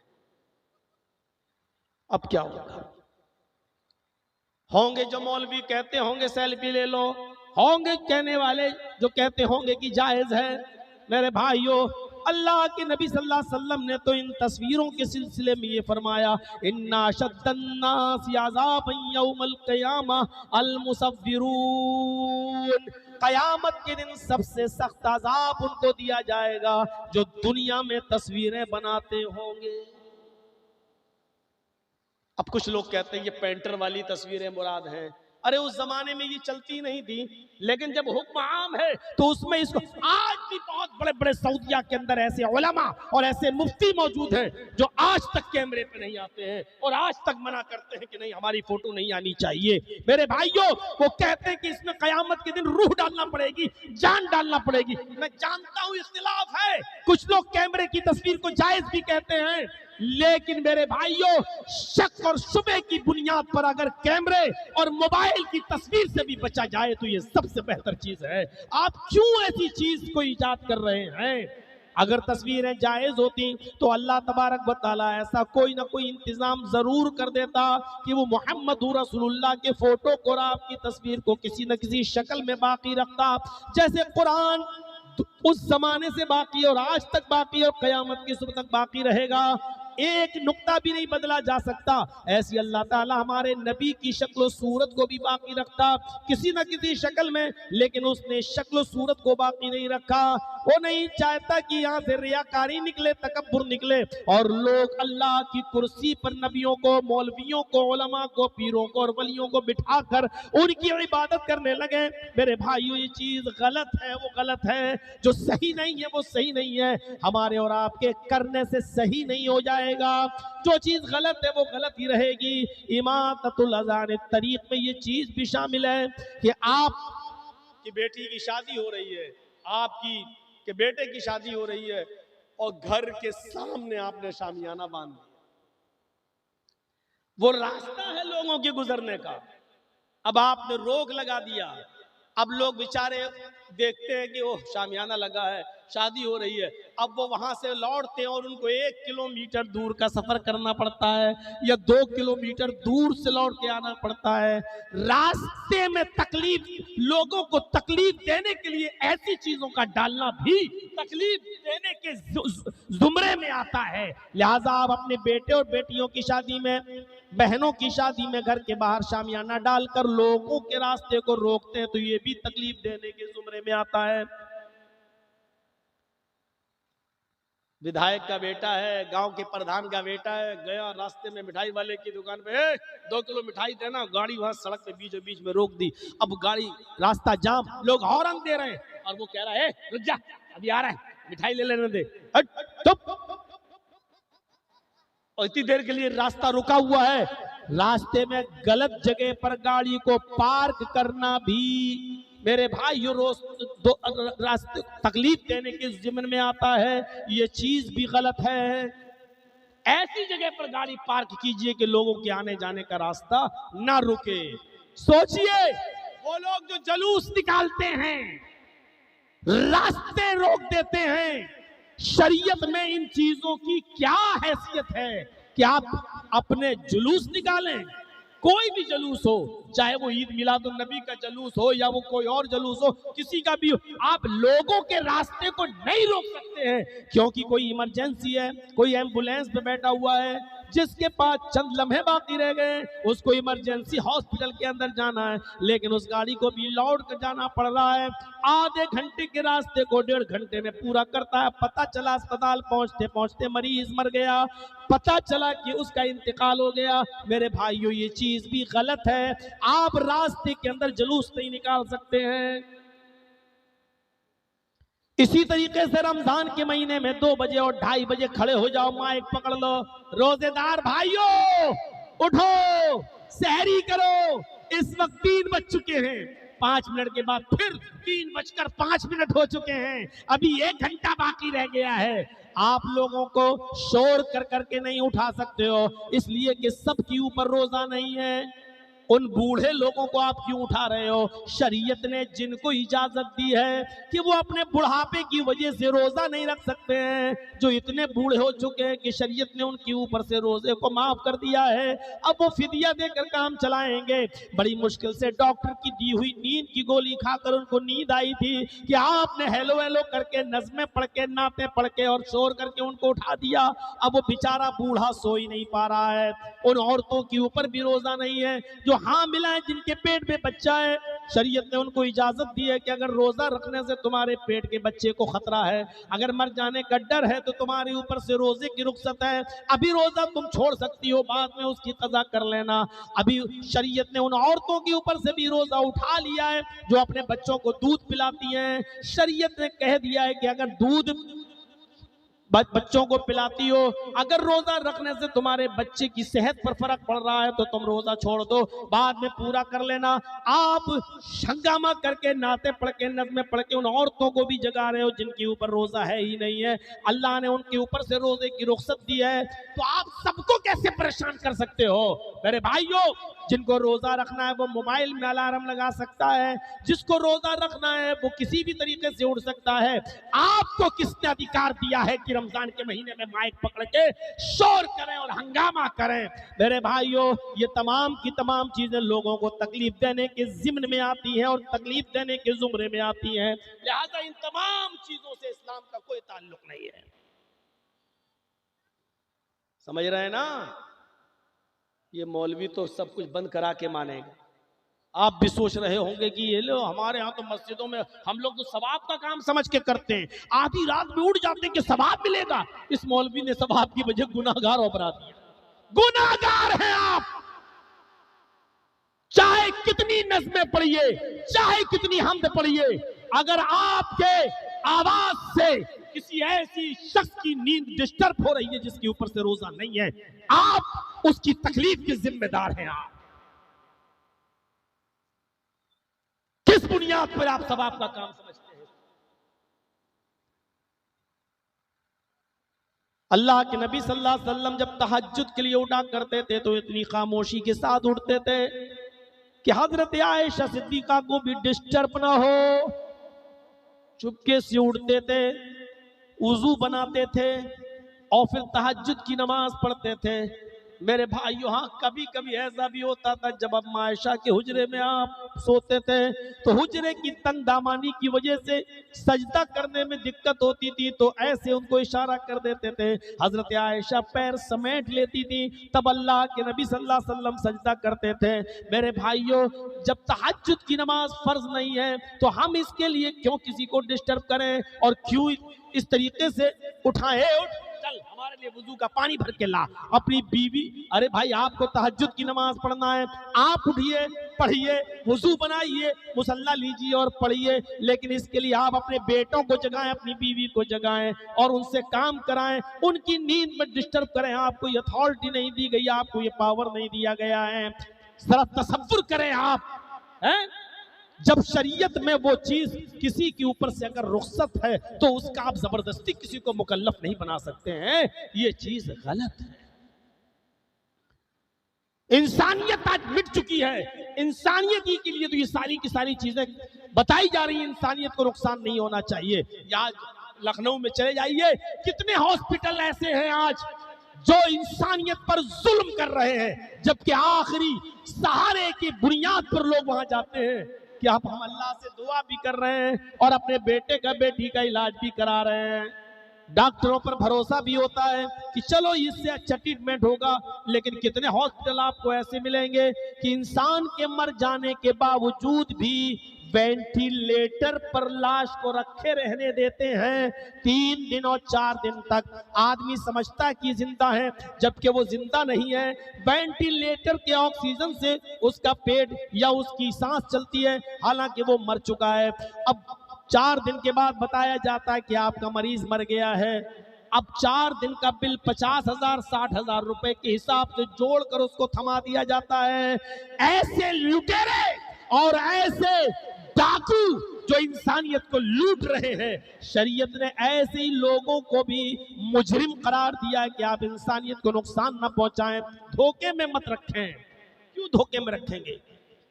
किसी का काम है दूध का, अब वो बेचारा दूध में पानी मिला के बेच रहा है, ये भी इंसानियत को धोखा देना है। किसी की दुकान है, असली सामान की जगह पर नकली सामान डाल रहा है और असली सामान का पैसा ले रहा है, ये भी धोखे, इंसानियत को धोखा देना है। और ऐसी लोगों के सिलसिले में अल्लाह के नबी ने फरमाया, मन गश्शा फलैसा मिन्ना, जिसने इंसानियत को धोखा दिया वो मुझ में से नहीं है ही नहीं मुझ में से। जर्जी साहब की बहुत बड़ी दुकान है और हम जानते हैं ओरिजिनल सामान क्या है और डुप्लीकेट क्या है। हमने उससे ओरिजिनल सामान का पैसा बताया है, लेकिन हम ओरिजिनल सामान की जगह पर डुप्लीकेट डाल देते हैं। भाई उसको क्या मालूम है, हमने तो डाल दिया है और दे दिया है। 1000 रुपए ले लिया और सामान 100 का डाल दिया। मेरे भाइयों, ये भी धोखा है और ऐसा इंसान मुसलमान नहीं है। फलैसा मिन्ना, अल्लाह के नबी ने कहा उसने धोखा दिया, वो हम में से नहीं है। जर्जीत साहब बहुत अच्छे नंबर लाए, अपनी सलाहियत और काबिलियत की बुनियाद पर ये इनको लिया जाना चाहिए नौकरी में सरकारी, लेकिन हम गरीब हैं, नंबर तो हमारे इस लायक हैं कि हमको चुना जाए, लेकिन किसी ने 25-30 लाख रुपए देकर नौकरी हासिल कर ली, पता ये चला कि उसको सेलेक्ट कर लिया गया, जर्जीत साहब को हटा दिया गया। जर्जीत साहब के पास 25-30 लाख रुपए नहीं थे, लेकिन नंबर इतने थे कि हम सेलेक्ट होने के लायक थे, लेकिन रिश्वत देकर दूसरे को रख लिया गया। मेरे भाइयों, ये सारी चीजें इंसानियत को धोखा देने के मुतरादिफ है। इसलिए रिश्वत देने वाला चूंकि किसी हकदार का हक काटता है और रिश्वत लेने वाला किसी हकदार का हक काट कर दूसरे को देता है, इसलिए दोनों के सिलसिले में अल्लाह के नबी ने फरमाया, अर्राशी वल मुर्तशी किलाहुमा फिन्नार, रिश्वत लेने वाला भी जहन्नमी और रिश्वत देने वाला भी जहन्नमी, रिश्वत लेने वाला भी जहन्नमी और रिश्वत देने वाला भी जहन्नमी। और अल्लाह के नबी ने फरमाया, लान अल्लाहु अला राशि वल मुर्तशी, अल्लाह की लानत हो रिश्वत लेने वाले पर और रिश्वत देने वाले पर। ये सारी चीजें नुकसान पहुंचाती है और इंसानियत के खिलाफ हैं। इसलिए इंसानियत को अल्लाह के नबी ने फरोग दिया है कि इंसानियत मजरूह नहीं होनी चाहिए। आज क्या है, सारी दुनिया खामोश, अक़वाम मुत्तहिदा खामोश। आज इजराइल कितना जुल्म कर रहा है फिलिस्तीन के ऊपर, और देख लो वो गौतम बुद्ध जो शांति की तलाश में अपनी बीवी को छोड़कर, अपने बेटे राहुल को छोड़कर जंगल के अंदर चले गए और उन्होंने शरण ले ली और लकड़ियां चबाने लगे, शांति की तलाश में चले गए हैं और वो शांति को तलाश करना चाहते थे जब गौतम बुद्ध की ये शिक्षा हो। लेकिन आज गौतम बुद्ध के मानने वाले वही बुद्धिस्ट आज क्या कर रहे हैं, चले जाइए बर्मा के अंदर मेरे भाइयों, आज रोहिंग्या मुसलमानों पर कितने अत्याचार और कितने जुल्म सितम के उन्होंने पहाड़ तोड़ दिए हैं। आज इंसानियत चीख रही है और चिल्ला रही है, मजरूह हो रही है। आज कोई है जो इंसानियत के फेवर में आवाज उठाए? आज इजराइल जुल्म सितम के सारे पहाड़ तोड़ डाला है मेरे भाइयों, औरतों को बेवा किया है और कत्ल भी कर रहा है, मार भी रहा है, वो मासूम बच्चों को भी नहीं छोड़ रहा है। जुल्म सितम कैसे पहाड़, लेकिन अक़वाम मुत्तहिदा जैसी तंजीम भी जब खामोश हो जाए तो अब किससे उम्मीद लगाई जा सके और किस पर भरोसा किया जा सके? जबकि नबी अकरम सल्लल्लाहु अलैहि वसल्लम ने पेट के उस बच्चे को जो पेट में है, अगरचे वो नाजायज है, कॉलेज में पढ़ने वाला लड़का लड़की इश्क प्यार मोहब्बत में आगे बढ़ गए और दोनों से गलत काम हो गया, आलात मने हमल इस्तेमाल करने के बावजूद मामला नहीं रुका और हमल ठहर गया। शरीयत कहती है कि गुनाहगार लड़का और लड़की है, लेकिन उसके पेट में पलने वाला बच्चा गुनाहगार नहीं है। उस मासूम का क्या कसूर है? अगर किसी के पेट में नाजायज हमल भी ठहर जाए तो उस बच्चे को मारने की अथॉरिटी अल्लाह ताला ने न लड़के को दी है, न लड़की को दी है, न हॉस्पिटल के डॉक्टर को दी है। वो बच्चा अपने माँ के पेट में पूरा 9 महीना पूरा करेगा और उसके बाद बाद वो औरत वो लड़की उस बच्चे को पैदा भी करेगी।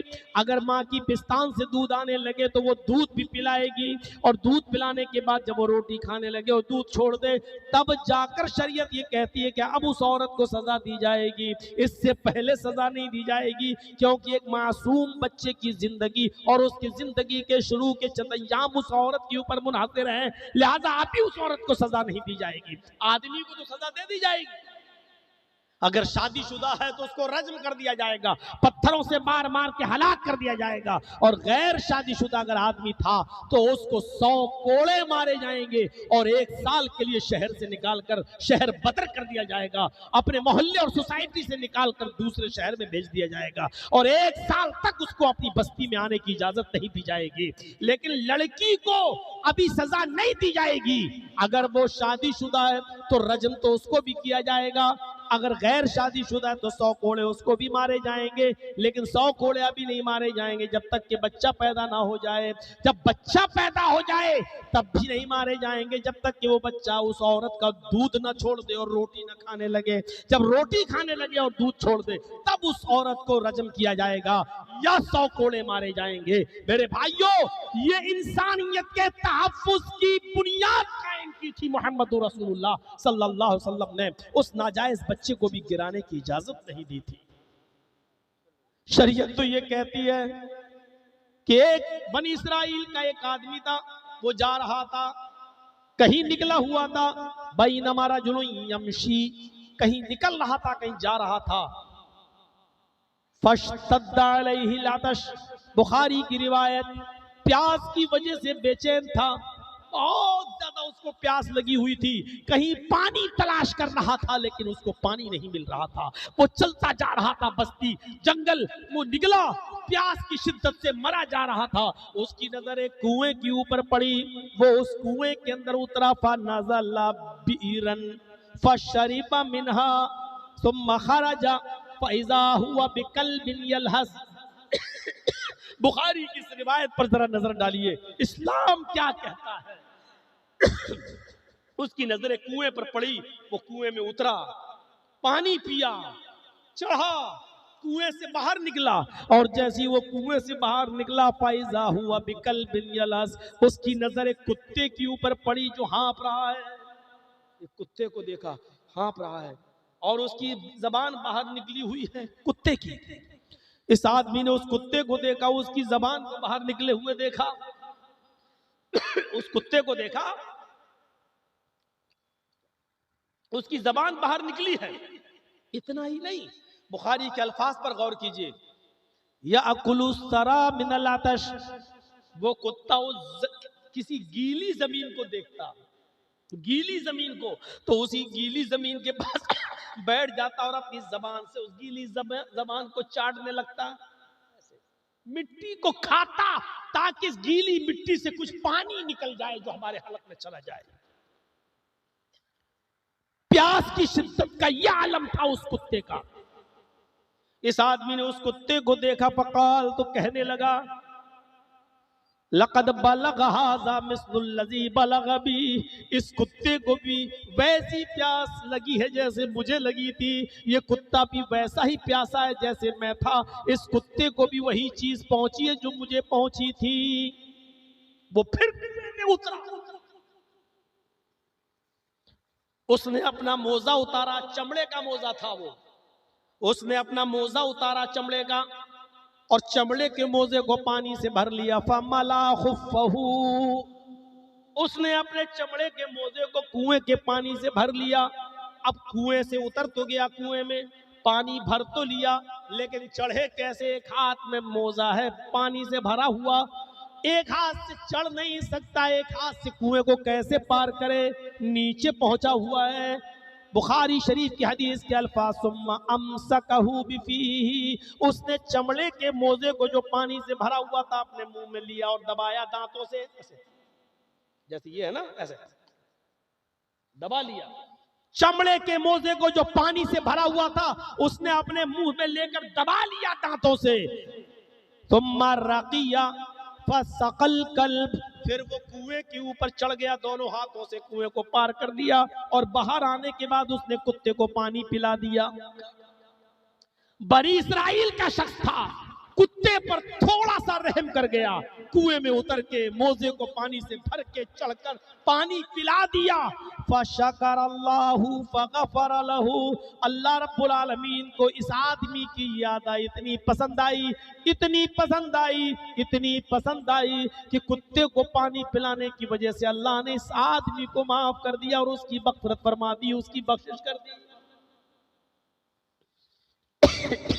जो इस्लाम कुत्ते पर रहम करने की वजह से किसी जहन्नमी की मग़फ़िरत करके उसको जन्नती बना दे, तो गौर करो कि इंसानियत पर रहम करने का इनाम अल्लाह क्या देगा।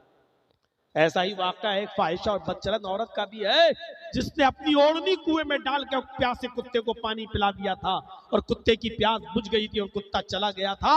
अल्लाह ने उस फाहिशा, उस बदचलन, उस ज़मीर फरोश, जिस्म फरोश औरत को जो पैसा लेती थी और जिस्म बेचती थी, ऐसी फाहिशा और बदचलन औरत को सिर्फ इसलिए बख्श दिया क्योंकि उस औरत ने कुत्ते को पानी पिलाया। कुत्ते पर रहम करने की वजह से अल्लाह ने उसकी मग़फ़िरत फरमा दी। गौर करो, जो इस्लाम कुत्ते पर रहम करने का सिला ये देता हो, तो इंसानियत पर रहम और करम करने का सिला इस्लाम में क्या हो।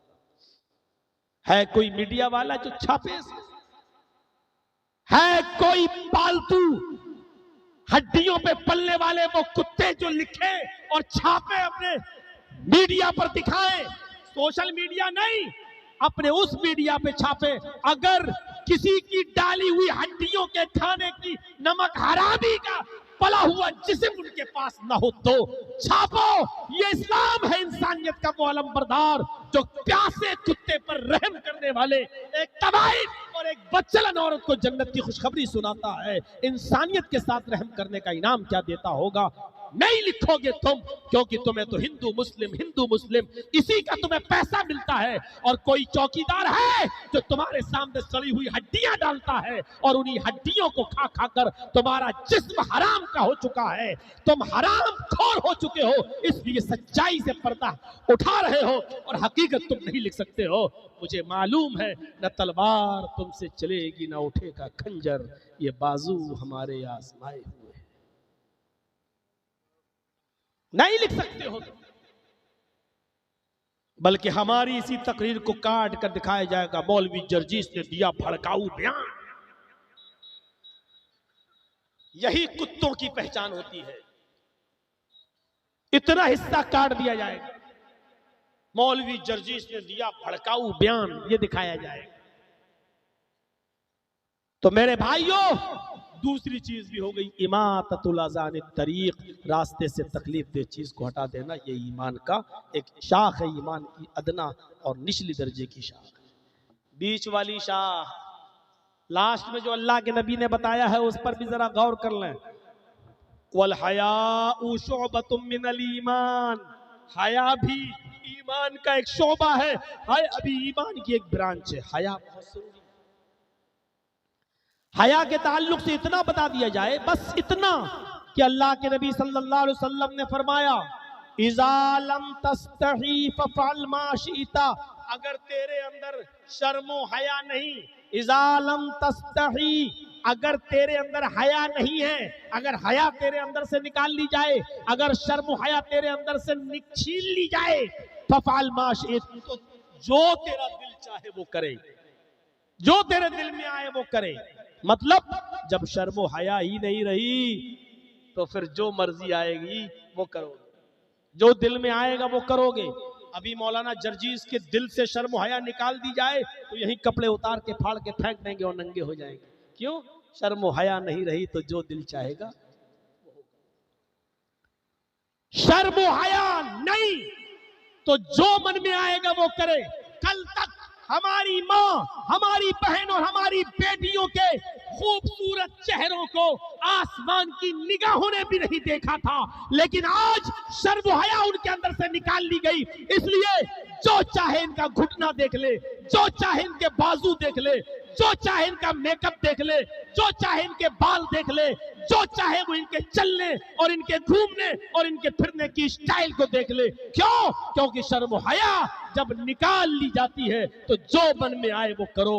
मेरे भाइयों, कल तक आसमान भी तरसता था हमारी मां बहन बेटियों के हसीन चेहरों को देखने के लिए, लेकिन आज नीचे से नीचे कौम का आदमी, बद से बदतर दर्जे का गिरा हुआ इंसान और एक मामूली रिक्शा चलाने वाला भी अपने रिक्शे पर चलाते हुए स्कर्ट पहनी हुई लड़की का घुटना देख ले, उसकी रान देख ले, उसके सीने पर भी नजर डाल ले। आज इन लड़कियों ने अपने आप को इतना फ्री कर लिया है कि आज मामूली से मामूली शख्स भी इनका जिस्म देख सकता है। इनकी अब कोई कदर नहीं रह गई है, इनके जिस्मों की अब कोई कीमत नहीं रह गई है। जो चाहे इन पर नजर डाल के देख ले।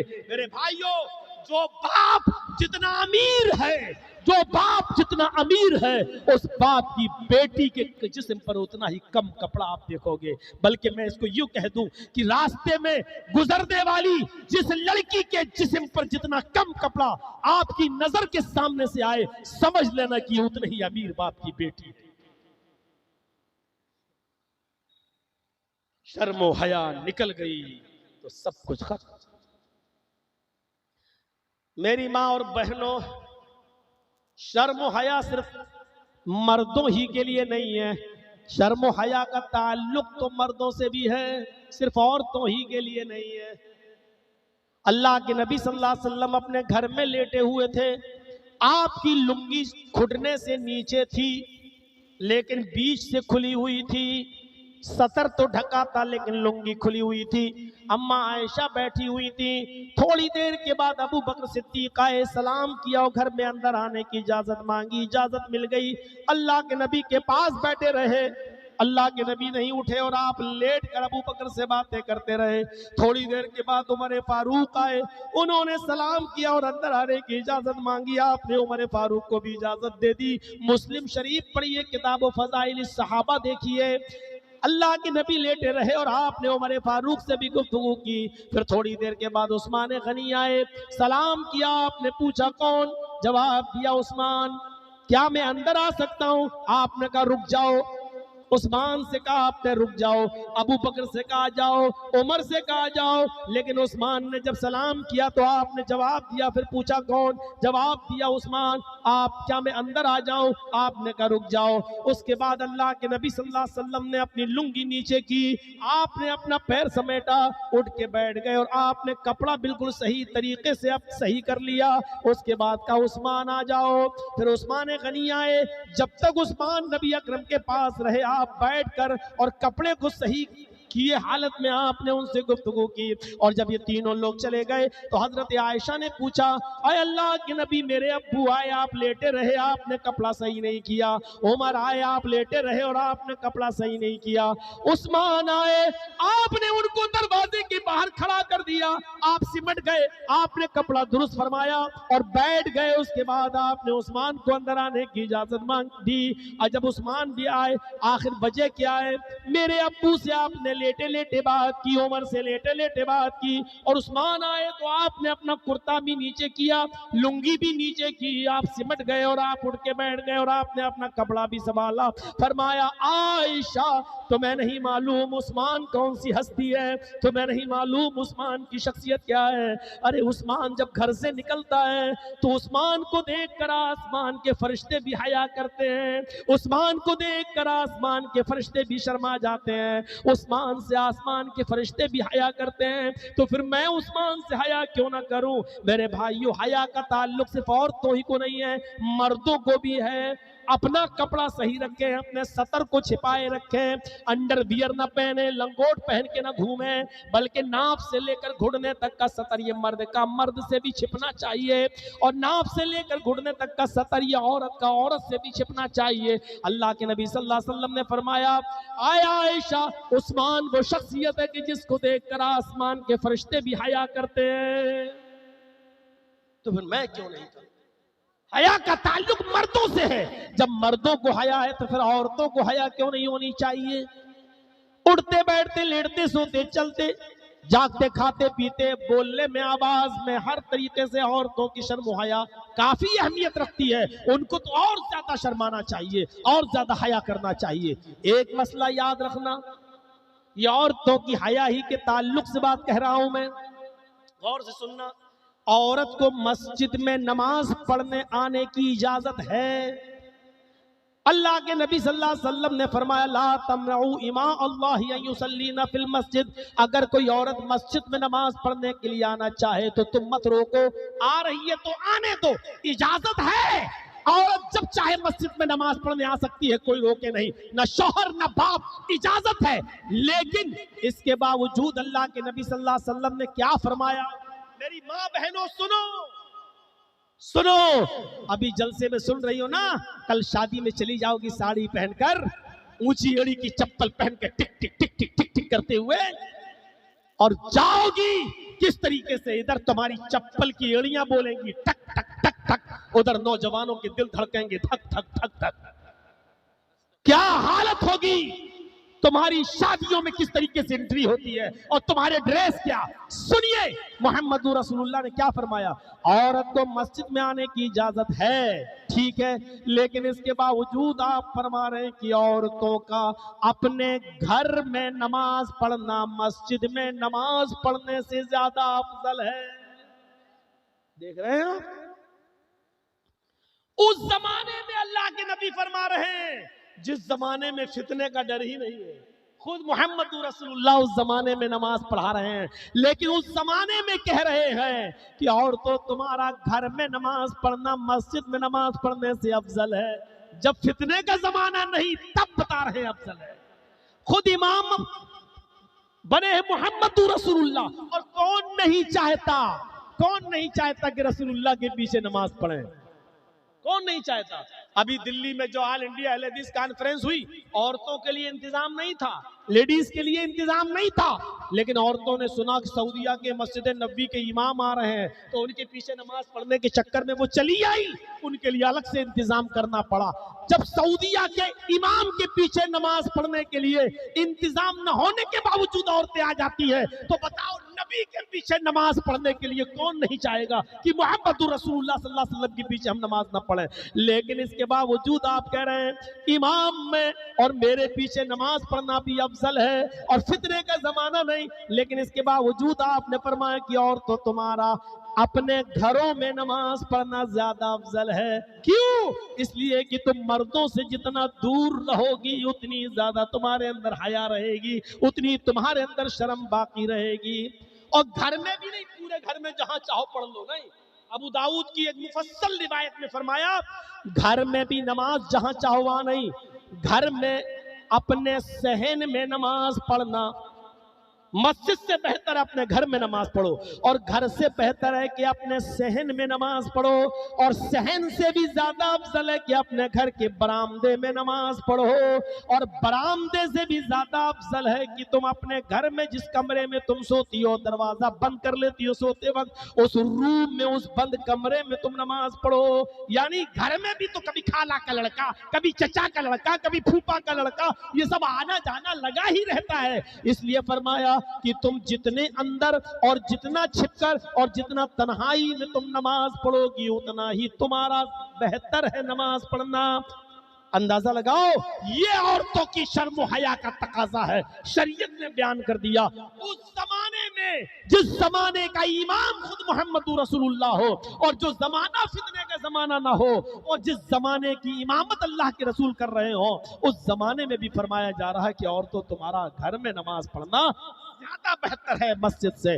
अब जरा हमारी माँ बहनें गौर करें, मैं फिर कह रहा हूं, औरतें अगर मस्जिद में जाना चाहें तो कोई रोक टोक नहीं है, जा सकती हैं नमाज पढ़ने के लिए। हाँ, लेकिन मेरी माँ बहनों सुनो, अब तुम मस्जिद में आ गई हो, चलो घर में नहीं मस्जिद में पढ़ना चाहती हो, तुम्हारा रास्ता अलग है, आने का अलग है, जाने का अलग है, तुम्हारा वुजू खाना अलग है, ठीक है, तुमने नमाज पढ़ ली। हाँ, बहुत सी जगहों पर इंतजाम है, मना करने के बावजूद भी वहां नमाज पढ़ी जा रही है।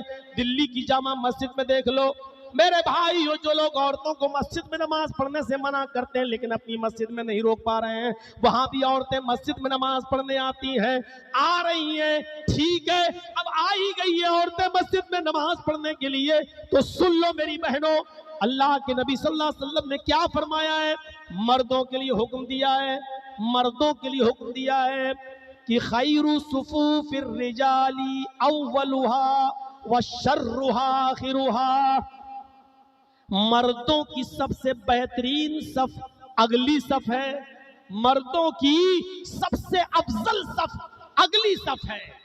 एक हदीस में आता है, अल्लाह के नबी ने फरमाया, अगर मर्दों को ये पता चल जाए कि अगली सफ में नमाज पढ़ने का सवाब कितना है, अगर लोगों को ये पता चल जाए कि सबसे ज्यादा अगली सफ में नमाज पढ़ने का सवाब क्या है, अगर लोगों को ये मालूम हो जाए तो लोग अगली सफ के लिए लड़ने लगेंगे, झगड़ने लगेंगे, छुरियां निकाल लेंगे, तलवारें निकाल लेंगे, एक दूसरे की गर्दनें मारने लगेंगे कि मैं अगली सफ में नमाज पढ़ने जाऊंगा।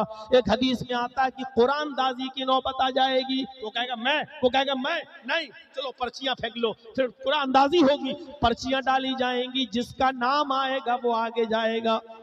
इससे पता चलता है कि अगली सफ में नमाज पढ़ने का सवाब कितना है।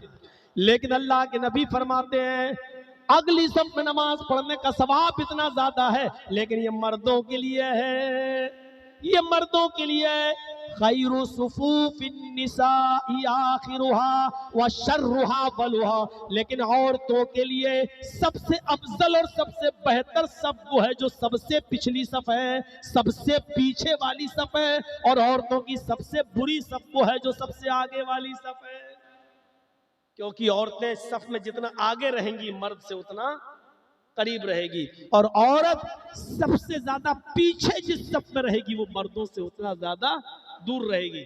जर्जी साहब नमाज पढ़ा रहे हैं, मेरे पीछे 5-5 सफे मर्दों की लगी हैं, ये तो हो गई मर्दों की, अब पर्दा पड़ा है, अब औरतों की सफे हैं। गौर करो, पर्दा पड़ा है, फिर औरतों की सफे, और इन सफों में 5 सफे औरतों की भी हैं, तो मर्द की अफजल सफ वो है जो अगली है, और औरत की अफजल सफ वो है जो सबसे पिछली है, क्योंकि जो सबसे पिछली सफ है वो मर्दों से उतनी ही ज्यादा दूर है।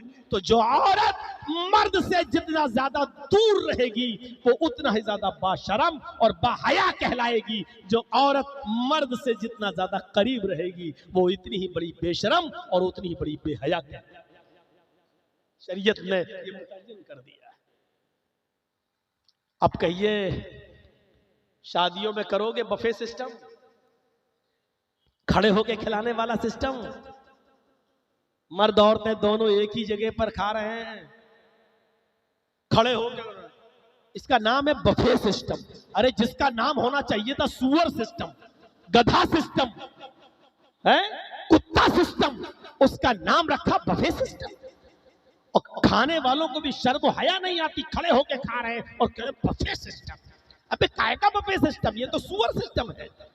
मैं सुअर बोलूंगा, खिंजीर नहीं बोलूंगा, ताकि उन लोगों के मुंह पे थप्पड़ लगे जो कहते हैं सुअर कहने से 40 दिन तक जबान गंदी रहती है। मैं तेरे बाप का फतवा, कहां से लाया सुअर कहने से जबान गंदी रहती है?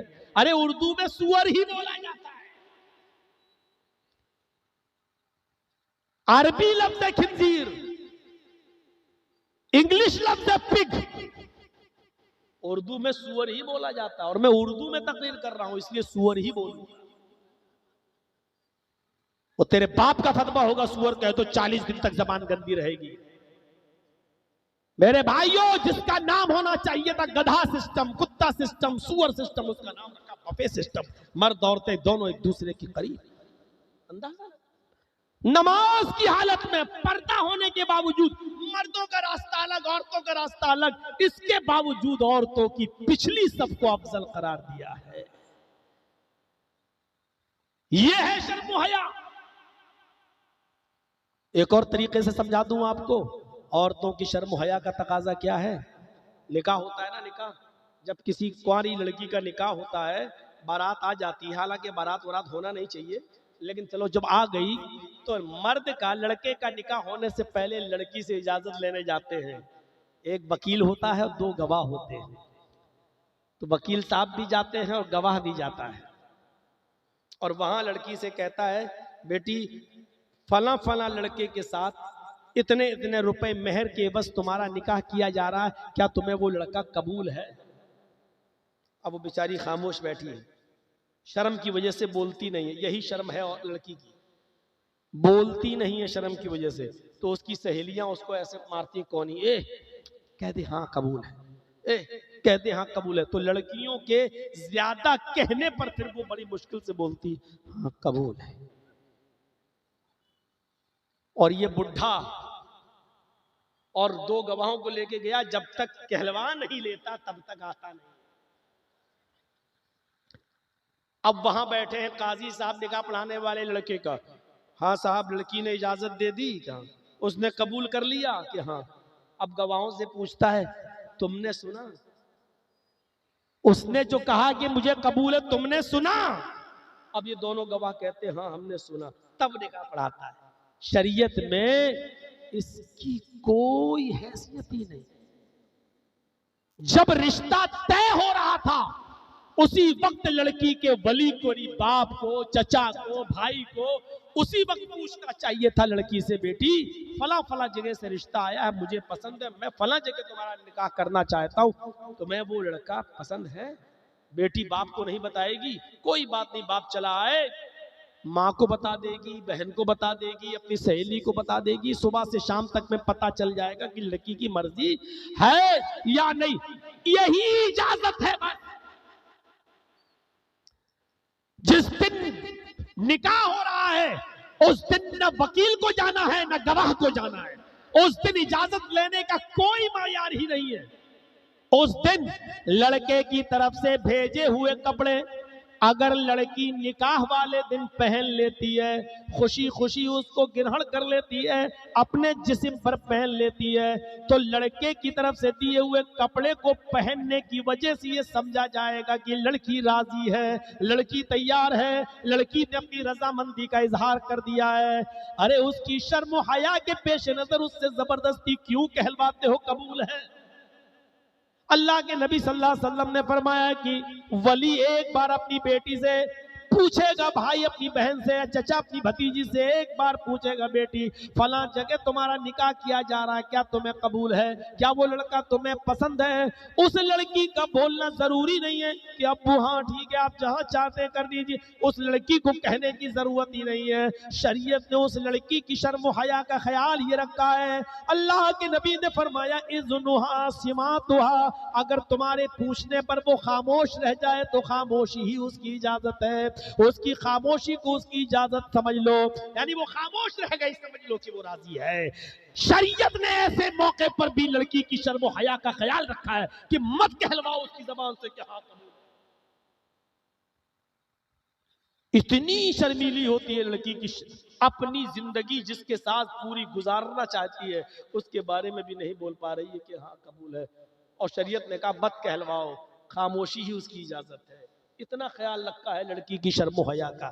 आज 24 घंटे मोबाइल पे लगी रहती हैं, जलसे में है, फला जगह मिलेंगे, आ जाना। इनके बारे में क्या ख्याल है?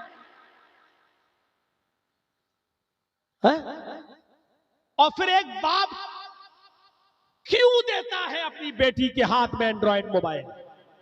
मुझे बताइए, आपकी बेटी को कैमरे वाला mobile, Android mobile, social media वाला मोबाइल, व्हाट्सएप चलने वाला, फेसबुक और मैसेंजर चलने वाला मोबाइल क्यों चाहिए? वजह क्या है? एक भाई अपनी बहन के हाथ में देखता है और एक बाप अपनी बेटी के हाथ में देखता है और फिर भी खामोश। मुझे कोई बताए कि दयूस कहां किसको गया? मुझे कोई बताए कि बेशर्मी और बेहयाई अगर कोई बाप अपनी बेटी के अंदर देख रहा है और खामोश है तो वो बाप दयूस। कोई भाई देख रहा है तो वो भाई दयूस। कोई शौहर अपनी बीवी के अंदर बेशर्मी और बेहयाई देखकर खामोश है तो वो शौहर दयूस। कोई बेटा अपनी मां के अंदर अगर ये बेशर्मी और बेहयाई देख रहा है और खामोश है तो वो दयूस। किसको कहा दयूस? दयूस का माना जानते हो ना? नहीं जानते हो ना? खुल के बोल दूं, दयूस का माना भड़ुआ। अरबी लफ्ज है दयूस। उसको उर्दू में किसी को समझाना हो तो उसका समझाओ कि भड़ुआ। जो बाप देख रहा है कि मेरी बेटी स्कर्ट पहन के जा रही है, बाहें खुली हुई हैं, सर पे दुपट्टा नहीं है, एयर होस्टेस बनी हुई है, जा रही है ऊंची एड़ी की चप्पल पहन के, वो बाप भड़ुआ। जो भाई देख रहा है कि साल में मेरी बहन जा रही है, वो भाई हुआ।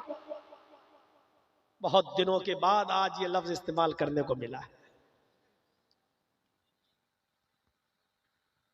जो बेटा देख रहा है कि मेरी मां इस हाल में जा रही है, वो बेटा हुआ।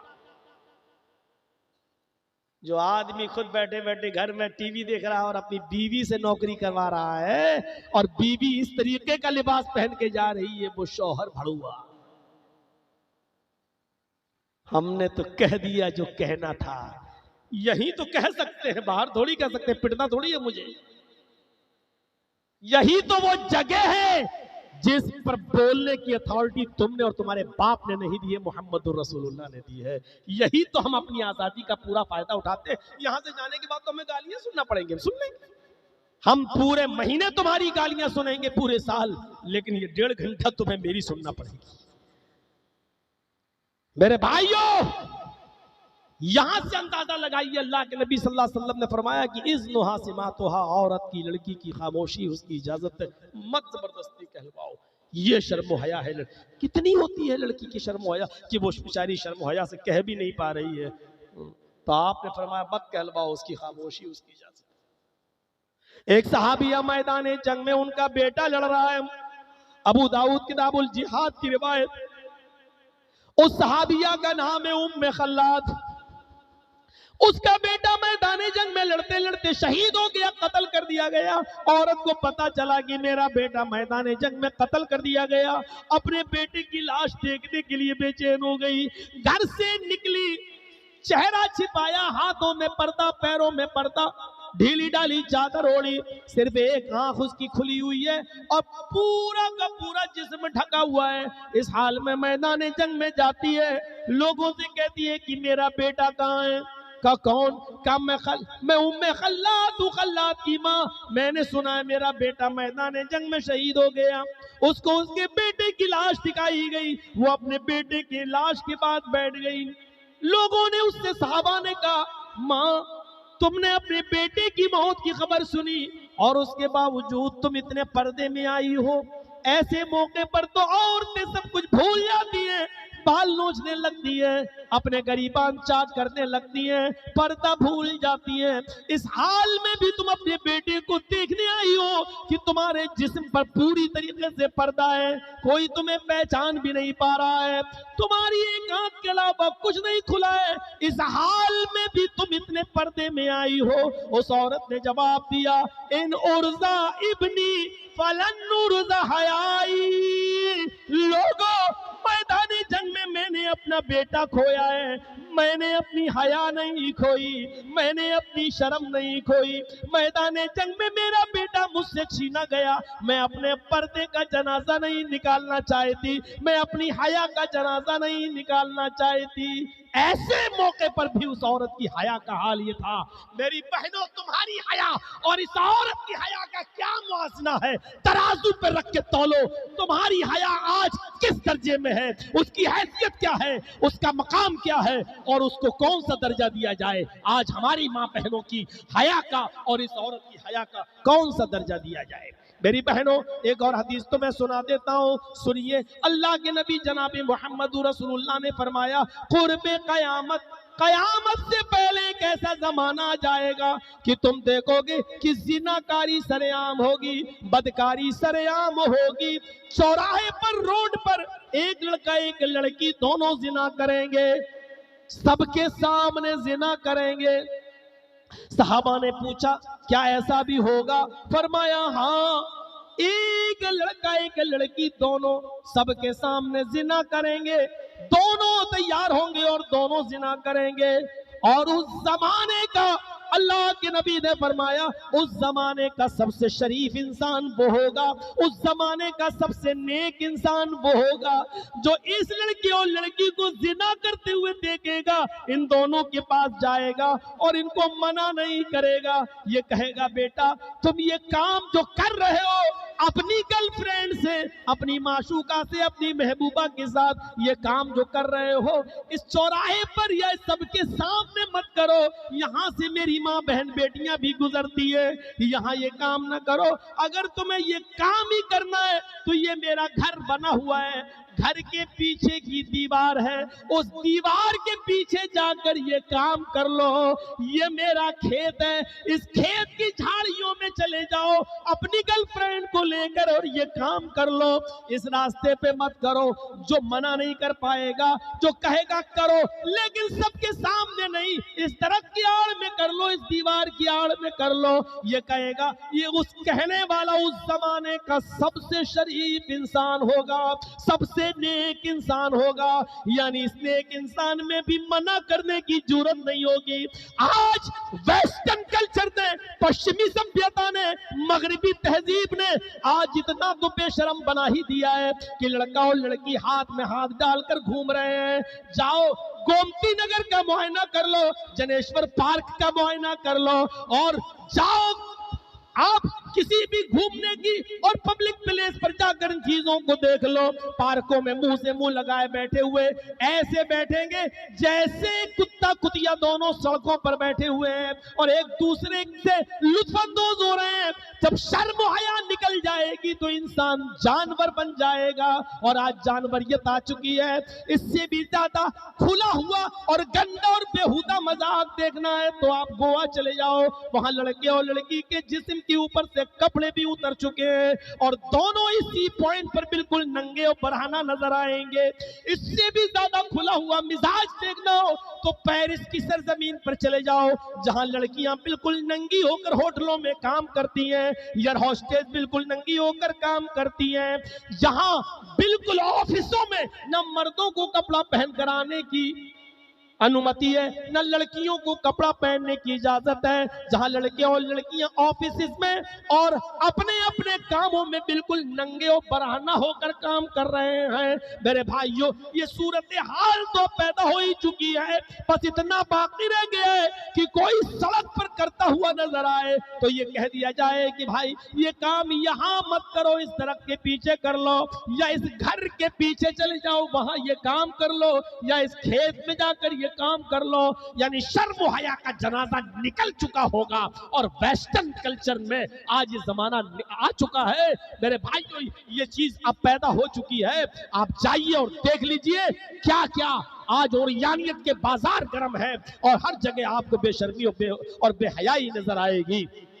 बहुत कोशिश करने के बाद ये 1.25 घंटा मैंने आपके सामने खिताब किया है। कल मेरा बनारस में खिताब था, आज यहाँ खिताब है। मैं 3 बजे पहुंचा हूँ और फिर यहाँ के लिए निकल गया हूँ, और आज तो ऐसा लग रहा था जैसे प्लेटलेट भी कम है, और मैंने 2 मरतबा डोलो भी खाई है। कल सोचा था कि ब्लड की जांच करा लें, क्या मसला है, लेकिन मेरे भाइयों, आप लोगों की मोहब्बत देखकर 1.25 घंटा हमने आपके सामने खिताब किया है। अब मेरी हिम्मत जवाब दे चुकी है। जाते जाते आपसे फिर ये कहूँगा कि मुझे पीर मत बनाइएगा, मुझे सरदार मत बनाइएगा। अभी मैं यहाँ से निकलूंगा तो सेल्फी लेने की कोशिश मत कीजिएगा। और ये सब करके मेरे भाइयों, फिर वही तकरीर का वरना मैं समझूंगा कि पूरा सुना दिया आपको, लेकिन आपके अंदर कोई फर्क नहीं पड़ा। आप पहले भी ऐसे ही थे और अब भी ऐसे ही है। इस जलसे का कोई फर्क आपके ऊपर नहीं पड़ा। मेरे भाइयों, इतनी हदीसें सुनने के बाद कुछ तो दिखाइए कि हमारे अंदर मोहम्मद रसूलुल्लाह से मोहब्बत अभी भी है और हम सुनकर अमल करने वाले हैं। मुझे उम्मीद है कि इंशाअल्लाह आप हमारी बातों पर अमल करेंगे। अल्लाह हम सबको अमल करने की तौफीक अता फरमा। बारे इलाह हमारे अंदर ला इलाहा इल्लल्लाह यानी तौहीद को समझने की तौफीक अता फरमा। अल्लाह इस कलमे की हकीकत को जानने की हमें तौफीक अता फरमा। इंसानियत को समझने की तौफीक अता फरमा। बेशर्मी और बेहयाई हमारे समाज से दूर करके शर्म हया हमारे समाज में पैदा फरमा। इलाहुल आलमीन, जब तक तू हमें जिंदा रख, इस्लाम पे जिंदा रखना, और जब हमारा खात्मा हो तो ईमान पर हमारा खात्मा फरमाना। वमा अलैना इल्लल बलागुल मुबीन व आखिरु दअवाना अनिल हम्दुलिल्लाहि रब्बिल आलमीन। अस्सलामु अलैकुम व रहमतुल्लाहि व बरकातुहू।